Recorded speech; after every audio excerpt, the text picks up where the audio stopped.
स्वागत है आप सभी भावी अध्यापकों का। ये हमारी क्लास सेकंड है। क्लास फर्स्ट आपने देख ली होगी, यहाँ से आपकी है क्लास सेकंड। हम बात करते हैं टीचिंग एप्टीट्यूड की। अब देखो टीचिंग एप्टीट्यूड क्या होता है। Teaching aptitude is the ability to teach and facilitate learning effectively. यानी जो टीचिंग है उसको कैसा बनाना है, इफ़ेक्टिव बनाना है। जब टीचिंग इफ़ेक्टिव होगी तो साथ में लर्निंग भी कैसी होगी, उसकी इफ़ेक्टिव होगी। जो टीचिंग एप्टीट्यूड है वो यही कहता है कि क्या करना है। एबिलिटी है, एक क्षमता है सिखाने की। अब कोई टीचर है तो टीचर की क्या होती है, एक एबिलिटी होती है। हर एक टीचर एक जैसा नहीं होता, किसी की स्किल्स अलग होती है, किसी की स्किल्स अलग होती है। तो हर एक टीचर अपने आप में एक अलग खूबी रखता है।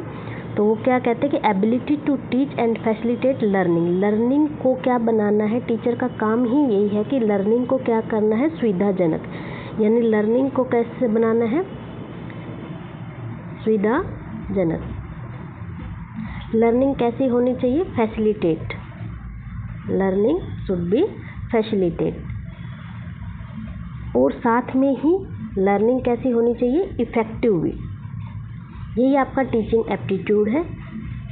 टीचिंग एप्टीट्यूड आपका जितने भी मार्क्स का आता है तो इसका मतलब आप समझ गए कि आपको एक टीचर बनना है। और टीचिंग कैसी होनी चाहिए, इफ़ेक्टिव। और साथ में जो लर्नर है उसकी लर्निंग को क्या करना है, हमें फैसिलिटेट करना है।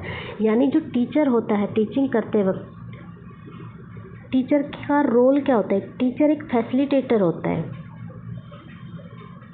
कि उसकी लर्निंग को क्या करवाता है, वो सुविधाजनक बनाता है। एक फैसिलिटेटर का काम करता है टीचर। और साथ में टीचर एक गाइड भी होता है, वो गाइडेंस, मार्गदर्शन प्रोवाइड करवाता है। टीचर का काम ये नहीं होता कि वो गया और उसने सिखा दिया कि तुम सीख लो, पढ़ लो, रट लो, जैसे भी करना है। नहीं, वो उसका जो सिखा रहा है, जो उसका लर्निंग करवा रहा है, जो अधिगम है, जो उसका अधिगम लर्निंग है, उसको कैसा करता है, सुविधाजनक बनाता है, उसके लिए आसान बनाता है। ये नहीं कि मैंने सिखा दिया यही सेम रहेगा, नहीं। उसकी लर्निंग को क्या करता है कि स्टूडेंट अपना खुद क्रिटिकल थिंकिंग उनके अंदर डेवलप होती है, ताकि सिचुएशन आने पर जो उन्होंने नॉलेज ली है, जो उन्होंने ज्ञान अर्जन किया है, उसको वो अप्लाई कर सके। ये काम होता है कि यानी लर्निंग को सुविधाजनक बनाना है कि वो खुद से ही अपनी एबिलिटी को स्टूडेंट जो है वो डेवलप कर सके। नेक्स्ट हम बात करते हैं ऑब्जेक्टिव ऑफ टीचिंग की बात करते हैं।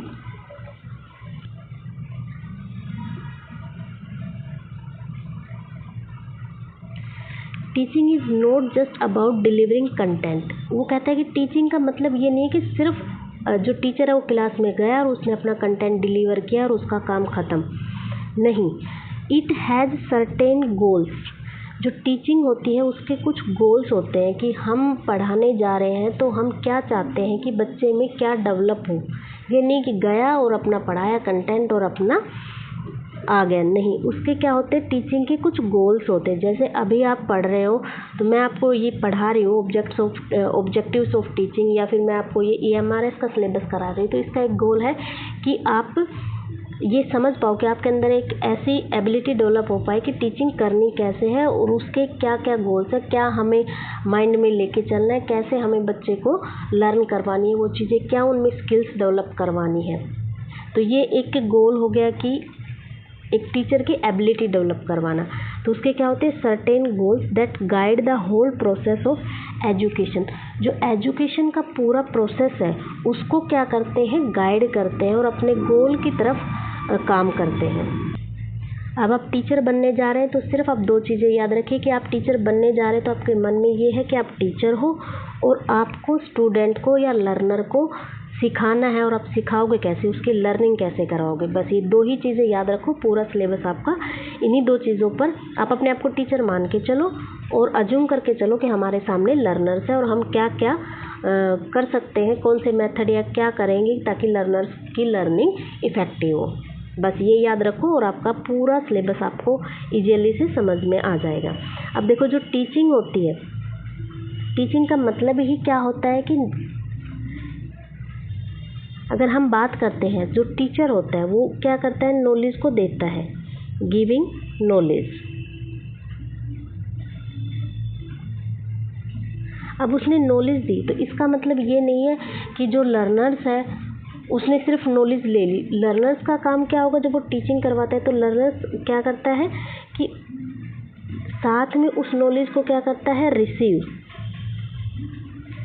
रिसीव के साथ में अगर वो लर्नर ये सीख जाता है कि मुझे अपनी किस सिचुएशन में जो मैंने ज्ञान अर्जन किया है, जो मैंने नॉलेज ली है, उसको मैं अप्लाई कर सकूँ। अगर वो अप्लाई नहीं करता तब तक वो उसकी लर्निंग कैसे होगी, उसने सिर्फ रट्टा मारा है। अगर वो जो उसने सीखा है उसको वो साथ में क्या कर सके, अप्लाई कर सके, इसका मतलब जो लर्निंग कैसी हुई है वो इफ़ेक्टिव हुई है। और जो टीचर है उसकी टीचिंग भी कैसी हुई है, इफ़ेक्टिव हुई है कि उसका जो स्टूडेंट है वो लर्निंग को, जो उसने सीखा है उसको वो अपनी लाइफ में अप्लाई कर पा रहा है, या जहाँ पे वो ऐसी सिचुएशन आई कि उस ज्ञान का यूज हो सके वो उसको क्या कर पा रहा है, अप्लाई कर पा रहा है। ठीक है। Objective of teaching can be understood eight 3 levels. 3 level पर आप टीचिंग के उद्देश्य को समझ पाओगे कि टीचिंग का उद्देश्य क्या है, एक टीचर का उद्देश्य क्या है। एक है नॉलेज, दूसरा है स्किल, और थर्ड है एटीट्यूड या वैल्यू, दृष्टिकोण या मूल्य। ये कह सकते हो एक टीचर का काम ही यही है कि उसको 3 लेवल पर, बच्चे के 3 लेवल पर काम करवाना है कि बच्चे में क्या करना है, उसमें ज्ञान, उसमें नॉलेज देनी है, नॉलेज देनी नहीं, उसको नॉलेज देने में हेल्प करनी है, नॉलेज देनी भी और साथ में उसकी हेल्प भी करनी है। उसमें स्किल्स का डेवलपमेंट करवाना है ताकि बच्चे में एक स्किल डेवलप हो सके। नेक्स्ट क्या है, उसमें जब वो सोसाइटी में रहता है तो उसमें कुछ मूल्य, कुछ सोशल वैल्यूज़ डेवलप हो सके, उसका लाइफ का जीने का तरीका, उसका एटीट्यूड, किसी चीज़ को देखने का उसका नज़रिया, ये होता है एटीट्यूड। एटीट्यूड क्या होता है, किसी चीज़ को देखने का नज़रिया। अब हर एक चीज़ के पॉजिटिव और नेगेटिव एस्पेक्ट होते हैं, तो बच्चे में एटीट्यूड डेवलप करवाना है कि वो चीज़ों में, उसमें क्रिटिकल थिंकिंग कर सके कि ये इसकी पॉजिटिव चीज़ है, ये उसकी नेगेटिव चीज़ है, और मुझे उस चीज़ में से क्या ग्रास्प करना है, क्या लेना है, मुझे उसमें से कुछ पॉजिटिव चीज़ें ही लेके चलनी है। तो वो उसका क्या हो जाता है, बच्चे का एटीट्यूड डेवलप हो जाता है। तो टीचर का काम ही यही है कि साथ में उसको नॉलेज देना। सेकंड, उसका क्या करना, उसके अंदर कोई ना कोई, अगर वो जब भी कुछ भी पढ़ा रहा है, चाहे वो उसका कोई भी सब्जेक्ट है, तो वो उसमें बच्चे के क्या करवा रहा है, स्किल डेवलप करवा रहा है। ठीक है। फॉर एग्जांपल मान लो एक लैंग्वेज का टीचर है, तो लैंग्वेज का टीचर बच्चे में क्या करता है, उस लैंग्वेज भी सिखाता है, लैंग्वेज में उसकी लिसनिंग, LSRW आपने सुना होगा, LSRW, लिसनिंग, उसकी स्पीकिंग भी डेवलप करवाता है। साथ में वो रीडिंग, वो रीड कर सके चीज़ों को, और साथ में वो लिख सके। मान लो कोई लेटर लिखना है या कुछ भी लिखना है उसको, तो रीडिंग भी एक राइटिंग भी उसकी क्या हो गई, एक स्किल ही हो गई ना। राइटिंग क्या हो गई, स्किल है भाई, हाथों से लिखता है। फॉर एग्जांपल मैं अभी लिख रही हूँ, जैसे स्किल लिख दिया, तो ये भी एक क्या हो गई, एक मेरी स्किल हो गई ना, एक मेरा कौशल हो गया कि मैं हाथ से, अपने हाथ का यूज़ करके कुछ लिख पा रही हूँ। ठीक है। तो वो बच्चे में क्या करता है, स्किल डेवलप करवाता है। अब ऑब्जेक्टिव ऑफ पॉइंट क्या है, to help in the acquisition of knowledge, यानी जो ज्ञान अर्जन में है वो क्या करते हैं, सहायता करती है। जो टीचिंग है, टीचिंग का मतलब ही क्या होता है कि नॉलेज को देना। ये आपको पहले ही बताया था कि टीचिंग का मतलब क्या है, नॉलेज। और जो लर्निंग होती है, लर्निंग क्या होती है कि उस नॉलेज को रिसीव करना और साथ में उस नॉलेज को कहीं ना कहीं पे अप्लाई कर पाए, वो क्या होती है, लर्निंग होती है। तो जो टीचिंग का काम क्या होता है, उसको हेल्प करना। जो टीचर होता है वो क्या करता है, एक फैसिलिटेटर का काम करता है और एक गाइड का काम करता है। उसको रटवाता नहीं है, वो उसकी लर्निंग में सहायता करता है, उसकी लर्निंग को सुविधाजनक बनाता है ताकि वो, ठीक है। नेचर ऑफ टीचिंग में भी कराया था, बताया था उसमें कि टीचर का रोल ही फैसिलिटेट ऑफ लर्निंग, लर्निंग को क्या करता है, फैसिलिटेट करता है। नेक्स्ट पॉइंट क्या आ जाता है, इसके बाद आप ये पॉइंट देखेंगे, teaching shapes behaviour of learner. जो लर्नर है उसके बिहेवियर को क्या करती है, टीचिंग शेप करती है। यानी एजुकेशन का मतलब ही क्या होता है, अगर कोई पूछे कि एजुकेशन का मतलब ही क्या होता है, एजुकेशन का मतलब ही क्या है कि बच्चे के व्यवहार में क्या लाना है, परिवर्तन लाना है।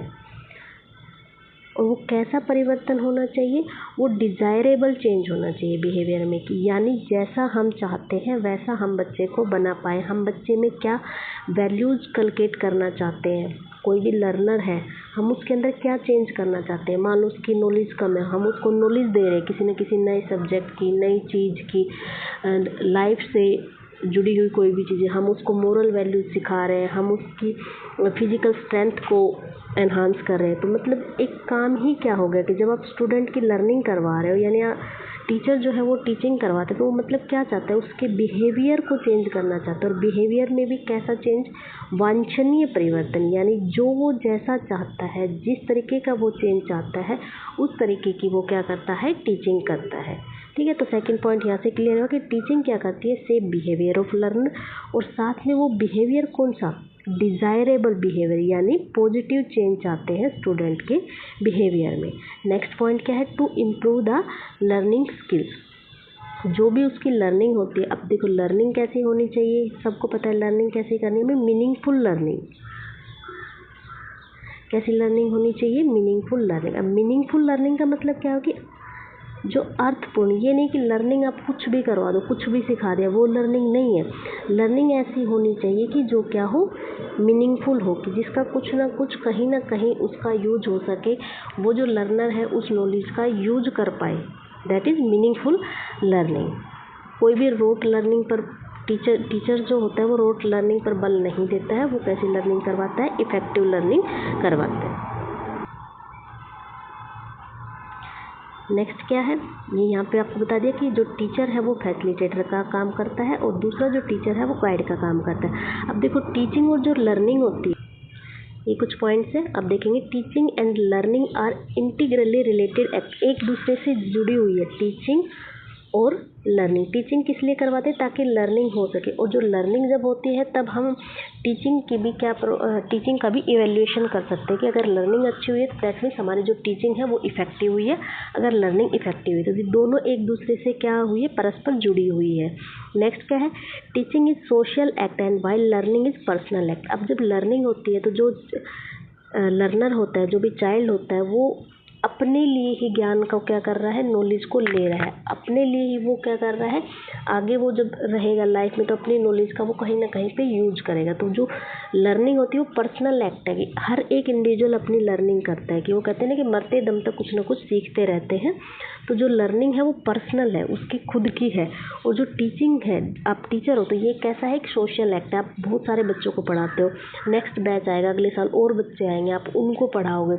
और बाहर टीचिंग ऐसा मतलब नहीं है आप घर में बैठ के कर सकते हो, जो टीचिंग करने के लिए आपको कहीं ना कहीं स्कूल में, या आपको एक ऐसा एनवायरनमेंट चाहिए जिसमें कि लर्नर्स चाहिए आपको, जिसको कि आप पढ़ा सको। तो जो टीचिंग है वो एक कैसा है, सोशल एक्ट है, और जो लर्निंग है वो एक पर्सनल एक्ट है, व्यक्तिगत। नेक्स्ट क्या है, teaching can not take place without learner. अब देखो यहाँ पे क्या है, अगर कोई लर्नर ही नहीं होगा तो टीचर जाएगा, टीचर जाके पढ़ाएगा किसको, अगर मान लो ये लर्नर नहीं है तो टीचिंग कैसे होगी, नहीं होगी ना। तो टीचिंग के लिए किसकी ज़रूरत होती है, लर्नर की ज़रूरत होती है। अगर टीचिंग करवा रहे हो तो दैट मीन्स लर्नर होना चाहिए, अगर कोई लर्नर होगा तभी तो आप उसको जाके टीचिंग कराओगे। नेक्स्ट क्या है, अब बात करते हैं learning. While A learner can learns without a teacher. कुछ ऐसी चीज़ें होती हैं जिसमें हमें टीचर की ज़रूरत नहीं होती, हम सीख लेते हैं। कुछ कहते हैं ना कि कुछ चीज़ें हम देख के भी सीख लेते, कई बार ये आपको कैसे आया, तो कई बार नहीं कहते थे कि ये तो हमने देख के ही सीख लिया।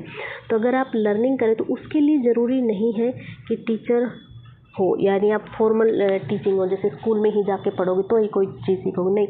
आप बाहर से, समाज से, सोसाइटी से कुछ वैल्यू आप देखकर ही सीख लेते हो। जैसे हम अपने बड़ों को देखते हैं कि हमारे बड़े जिस तरीके से काम करते हैं, हम उनको ऑब्जर्व करते हैं, तो हम भी अपनी लाइफ में उसी तरीके से बनना चाहते हैं, अपने पेरेंट्स की तरह बनना चाहते हैं, उनको अपना रोल मॉडल मानते हैं। तो मतलब कहने का क्या है कि अगर आप लर्निंग सीखने की इच्छा हो और आप सीख रहे हो तो ज़रूरी नहीं है कि टीचर हो, आप किसी से भी, कहीं से भी आप सीख सकते हो। तो लर्निंग बिना टीचर के भी हो सकती है, टीचर है या नहीं है उसके बिना भी लर्निंग पॉसिबल है।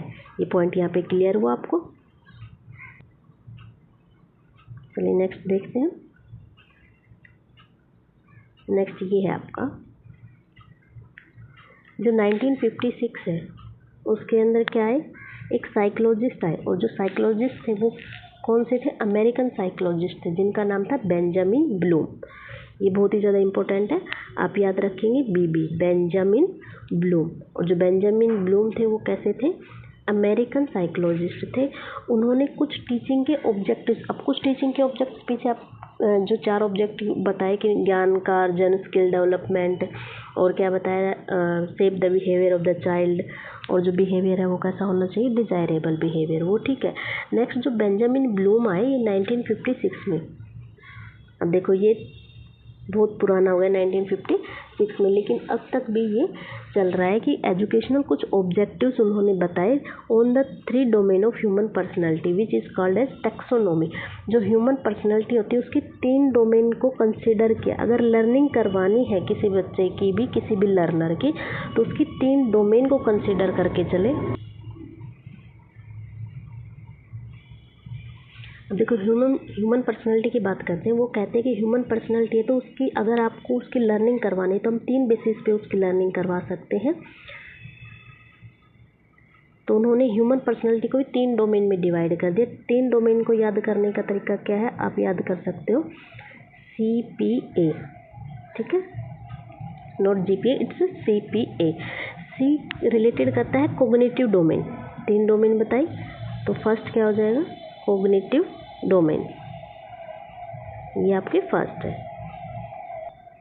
नेक्स्ट जो डोमेन है पी से related, that is psychomotor domain. दूसरी कौन सी हो जाएगी? साइकोमोटर, ठीक है, यहाँ पे कराया first cognitive, second is psychomotor, और जो थर्ड है ए इज अफेक्टिव डोमेन। ये आप स्पेलिंग थोड़ा सा इसको लिखेंगे, ए अफेक्टिव डोमेन। जो कोग्निटिव डोमेन है वो होता है हमारा ज्ञानात्मक पक्ष, यानी जो कोग्निशन से रिलेटेड है, जो दिमाग से रिलेटेड है, जो इंटेलेक्चुअल से रिलेटेड है, वो है कोग्निटिव।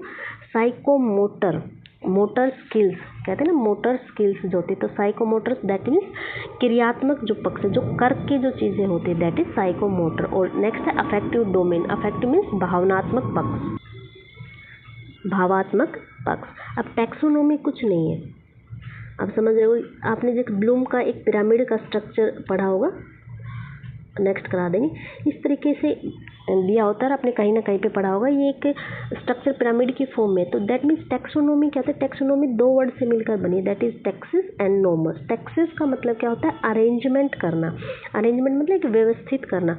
नोमोज मतलब साइंस, यानी साइंटिफिक तरीके से किसी चीज़ को उसको एक साइंटिफिक तरीके से अरेंज करना। फॉर एग्जाम्पल के तौर पर देखो, अगर आपको रोटी बनानी है तो सिंपल सबसे पहले आटा लेना है, उसमें सब क्या करना है भाई, सोल्ट या वाटर ऐड करना है। वाटर ऐड करने के बाद उसका डो बन जाता है, और डो से ही क्या बनती है? चपाती, ठीक है। ये डो बना दिया और डो से आप चपाती बना सकते हो, रोटी बना सकते हो। तो एक तरीका हो गया ना कि इसके बाद ये और इसके बाद ये। तो इसी तरीके से वो कहता है कि जब लर्निंग होगी तो वो भी क्या होती है, एक के बाद एक स्टेप, नेक्स्ट स्टेप, इसमें ये होगा, देन उसमें ये होगा, देन उसमें ये होगा। तो वो दैट ऐसे, ठीक है, ऐसे एक अरेंजमेंट बना दिया कि पहले ये लर्नर्स का ये डेवलपमेंट होगा, फिर उसके बाद ये, फिर दैट इज टैक्सोनॉमी। आपको क्लियर हो गया। तो जो शिक्षा के उद्देश्यों का वर्गीकरण किया कि जो लर्निंग ऑब्जेक्टिव्स हैं उनको 3 डोमेन्स में टैक्सोनॉमी ने उसको डिवाइड कर दिया, ठीक है। तो टैक्सोनॉमी की definition clear. Taxonomy is a system of categorising educational goal and objective. जो एजुकेशनल गोल और ऑब्जेक्टिव है उनको कैटेगराइज कर दिया कि फर्स्ट कैटेगरी में कोग्निटिव डोमेन, सेकंड में साइकोमोटर एंड थर्ड में अफेक्टिव डोमेन। ऐसे ऐसे बच्चों का क्या होगा, उनकी लर्निंग होगी। अब देखो ब्लूम ने सबसे ज़्यादा फोकस किया था कोग्निटिव डोमेन के ऊपर। उसके बाद कुछ और साइकोलॉजिस्ट भी आए जिन्होंने साइकोमोटर और ये जो अफेक्टिव डोमेन है इस पर काम किया, लेकिन ब्लूम ने सबसे ज़्यादा अगर बल दिया है किसी चीज़ पर तो उन्होंने दिया कोग्निटिव डेवलपमेंट के ऊपर। और ब्लूम का पूरा नाम आपको पता है, बीबी, दैट इज बेंजामिन ब्लूम। बड़ा ही आसानी से आप देखोगे और आपको क्लियर भी हो जाएगा। बस आप एक बार देखते चलिए क्या है कोग्निटिव डोमेन में होता क्या है। कोग्निटिव डोमेन पहले तो दिया किसने, बीबी, दैट इज बेंजामिन ब्लूम। याद रखने का तरीका क्या है, और सी क्या बताया था, CPA अफेक्टिव, कोग्निटिव और दिस, ठीक है। ये दिया कोग्निटिव डोमेन सबसे पहले 1956 में दिया बेंजामिन ब्लूम ने। बेंजामिन ब्लूम ने क्या कहा कि किसी भी स्टूडेंट, किसी भी लर्नर, किसी भी इंडिविजुअल का क्या होता है कि सबसे पहले उसका जो नॉलेज है, इंटेलेक्चुअल डेवलपमेंट, यानी कोग्निटिव डेवलपमेंट का मतलब ही क्या होता है कि कोग्निटिव डेवलपमेंट होगा, और कोग्निटिव डेवलपमेंट किससे रिलेटेड होता है? दैट इज इंटेलेक्चुअल, यानी उसके दिमाग का विकास होगा। डेवलपमेंट का मतलब क्या होता है? दिमाग। सबसे पहले दिमाग का, दैट इज बच्चे का क्या होगा, और दिमाग से किससे रिलेटेड हो गया? हेड से। तो इसने सबसे पहले इम्फेसाइज किसके ऊपर किया? हेड के ऊपर। किसके ऊपर बल दिया इन्होंने? हेड के ऊपर। यानी किसका डेवलपमेंट हो रहा है? हेड का डेवलपमेंट हो रहा है। तो इंटेलेक्चुअल डेवलपमेंट, अब देखो बुद्धि का विकास कैसे होता है? सिंपल सी बात है, सबसे पहले वो क्या करेगा? नॉलेज, जब उसको टीचर कोई नॉलेज देगा तो सबसे पहले वो नॉलेज को क्या करेगा? परसीव करेगा। नॉलेज को क्या करेगा? परसीव करेगा, यानी नॉलेज को लेगा। उसके बाद उसी नॉलेज को वो अपनी मेमोरी में क्या कर लेगा? फीड कर लेगा कि भाई ये चीज़ बताई है ऐसे ऐसे। मान कोई भी क्वेश्चन है या कोई भी टॉपिक है, तो जो टीचर ने बताया, कहीं से देखा, बाहर से, सोसाइटी से, एनवायरनमेंट से, कहीं से भी उसने कुछ भी सीखा, उसको पहले नॉलेज को क्या किया? परसीव किया। उसके बाद नॉलेज को क्या कर दिया? मेमोरी में, उसने अपनी मेमोरी में फीड कर लिया। सबसे पहले परसीव किया, ठीक है। उसके बाद कहीं ना कहीं वो उस पर क्या करेगा? रीजनिंग करेगा, यानी तर्क लगाएगा कि मैं कैसे किसी सिचुएशन को सोल्व कर सकता हूँ। फिर उसकी मेमोरी में जो चीज़ है वो वहाँ से उसको रिलेट करेगा। अच्छा, इस चीज़ को सोल्व करने के लिए मुझे ये वाला आइडिया लगाना पड़ेगा, या ये इस तरीके से मुझे करना पड़ेगा। तो लास्ट में वो क्या करता है? Decision making. और लास्ट में क्या करता है? किसी भी चीज़ का वो सॉल्यूशन फाइंड आउट करता है, एक डिसीजन पर पहुंचता है। तो वो वहाँ पे उसकी कौन सी स्किल यूज होती है? वहाँ पे वो थिंकिंग स्किल उसकी यूज होती है। यहाँ पे क्लियर हुआ? नॉलेज का ही काम है, उसकी नॉलेज कहाँ पे उसने यूज की? नॉलेज कहीं से भी लेता है, उसको परसीव करता है, मेमोरी में फीड करता है, फिर वो तर्क लगाता है कि मैं इसको कैसे सोल्व करूँ, और लास्ट में डिसीजन मेकिंग पर पहुँचता है। इसके